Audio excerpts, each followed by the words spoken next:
ఈ సీజన్లో దొరికే మామిడికాయతో పుల్ల పుల్లగా కారం కారంగా ములక్కాయ మామిడికాయ కర్రీ టేస్ట్ చాలా బాగుంటుంది. ఒకసారి ఇలా ట్రై చేయండి.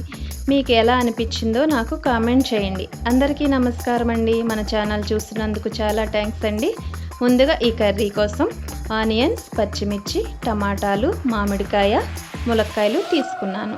తర్వాత కుక్కర్ పెట్టి అందులో ఆయిల్ వేసి అది హీట్ అయిన తర్వాత వెల్లుల్లి, ఎండుమిర్చి, తాలింపు గింజలు, జీలకర్ర వేసి ఫ్రై చేయాలి. ఇలా ఫ్రై అయిన తర్వాత మనం ముందుగా కట్ చేసుకున్న ఆనియన్స్ని వేసి ఫ్రై చేసుకోవాలి. ఆనియన్స్ త్వరగా మగ్గాలి అంటే కొంచెం పసుపు, ఉప్పు వేస్తే త్వరగా మగ్గుతాయండి. ఇలా ఉప్పు వేసిన తర్వాత మూత పెట్టి 10 నిమిషాలు ఉన్నిస్తే ఆనియన్స్ త్వరగా మగ్గిపోతాయి. ఇలా మగ్గిన ఆనియన్స్లో మనం ముందుగా కట్ చేసుకున్న ములక్కాయ ముక్కలు వేసి నూనెలో ఒక 10 నిమిషాలు వేగనివ్వాలి. ఇలా వేగిన ములక్కాయల్లో కొంచెం ఉప్పు వేసి వాటర్ పోస్తే త్వరగా ఉడుకుతాయి.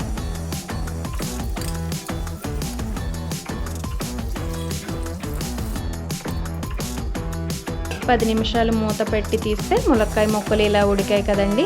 అప్పుడు ఇందులో ముందుగా మనం కట్ చేసుకున్న టమాటాలు, మామిడికాయ ముక్కలు వేసి ఒక 10 నిమిషాలు ఉడకనివ్వాలి. ఇలా ఉడికిన దానిలో 2 టేబుల్ స్పూన్ల కారం, 1 స్పూన్ ఉప్పు వేస్తే ములక్కాయ ముక్కలకి ఉప్పు కారం పడుతుంది. తర్వాత గ్రేవీ కోసం 1 గ్లాసు వాటర్ పోసి మూత పెట్టి 10 నిమిషాలు ఉన్నిస్తే ఆల్మోస్ట్ అయిపోయినట్టేనండి.